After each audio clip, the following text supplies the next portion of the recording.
అధ్యక్ష, మొదలు కడియం శ్రీహరి గారి పైన ఏదైతే వివరించారో కౌశిక్ రెడ్డి గారు, దాన్ని తీవ్రంగా ఖండించేది అవసరం ఉంది.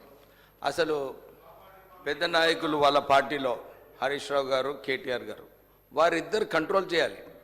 ఎందుకంటే ఒక దళిత లెజిస్లేటరు ఎంపీగా ఉండే వారిపైన ఏదైతే ఇలాంటి వ్యాఖ్యలు చేసినారో అసలు వారికి లేదు, దళితులపైన ఏమైనా ప్రేమ లేదు. ఎందుకంటే మనకు తెలుసు, అప్పుడు కేసీఆర్ గారు దళిత ముఖ్యమంత్రి చేస్తానని చెప్పి పక్కకు పెట్టినాడు.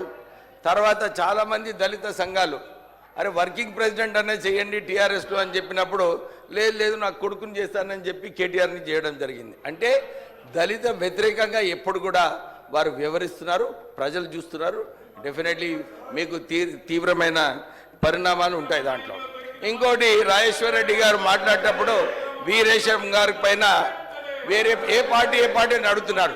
వారు మర్చిపోతున్నారు, కేసీఆర్ గారు వేరే పార్టీ కాంగ్రెస్ పార్టీ నుంచి తీసుకొని మంత్రులు చేస్తున్నారు. ఆ సమయం అంతా మర్చిపోయినారు రాజేశ్వర్ రెడ్డి గారు.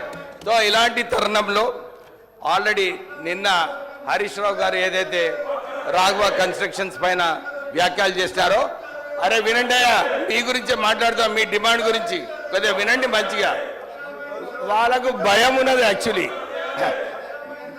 అధ్యక్ష, నిన్న వారు డిమాండ్ చేసినప్పుడు ఇమ్మీడియట్లీ ఎంక్వైరీ పెట్టమని చెప్పి మేము అనౌన్స్ చేయడం జరిగింది. కానీ వారు మళ్ళీ కూడా ధర్నా చేస్తుంటే మా ముఖ్యమంత్రి గారు వచ్చి సరే నేను ఒక సిబిసిఐడి ఎంక్వైరీ పెడతానని చెప్పి వారు అనౌన్స్ చేయడం జరిగింది. కానీ వారు నిజంగానే ఎడ్యుకేటెడ్. సిబిసిఐడి ఎంక్వైరీ అంటే ఏంది, హౌస్ కమిటీ అంటే ఏంది అర్థం చేసుకోవాలి. ఎప్పుడన్నా ఏదైనా పాలసీ డిసిషన్ చేంజ్ ఉంటే అప్పుడు హౌస్ కమిటీ వేసి పాలసీ చేంజెస్ ఏం చేయాలని చెప్పి హౌస్ కమిటీ ఉంటుంది. నిజంగానే ఏమైనా ఎంక్వైరీ చేయాలంటే కరెక్ట్ సంస్థ అది సిబిసిఐడి.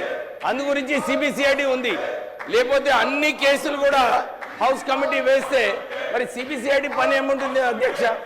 అంతేగాక వారి కేటీఆర్ గారి సొంత చెల్లెలే ఆమెనే డిమాండ్ చేసింది, అరే మా పైన హౌస్ కమిటీ వేయాలని చెప్పి. దాని గురించి ఏం మాట్లాడతలేరు. ప్రొద్దున ముఖ్యమంత్రి గారు హరీష్ రావు గారు 300 ఎకరాలు ఉన్నాయి, హౌస్ కమిటీ వేయాలని చెప్పినప్పుడు కేటీఆర్ గారి ముఖం అయితే చాలా సంతోషంగా కనిపిస్తున్నది. ఎందుకంటే బాబా పైన ఏదైతే ఎంక్వైరీ చేస్తున్నారో చాలా మంచి విషయం అని చెప్పి చూడండి నవ్వుతున్నాడు కేటీఆర్ గారు. అంటే వారు చాలా హ్యాపీగా ఉన్నారు. మా బావను ఇరికించినందుకు వారు చాలా హ్యాపీగా ఉన్నారు. నేను ఇంతే చెప్తున్నాను, రాష్ట్ర ప్రభుత్వము నోటీస్ ఇచ్చింది రాఘవ కన్స్ట్రక్షన్స్కి. ఏదేమన్నా కానీ రెవెన్యూ లాస్ కాకుండా రాష్ట్ర ప్రభుత్వం పనిచేస్తుంది. ఈ సంవత్సరము 37% శాండ్ మాఫియా ఏదైతే టీఆర్ఎస్ నాయకులందరూ చేసినారో వాళ్ళందరికీ కూడా భయం ఉంది.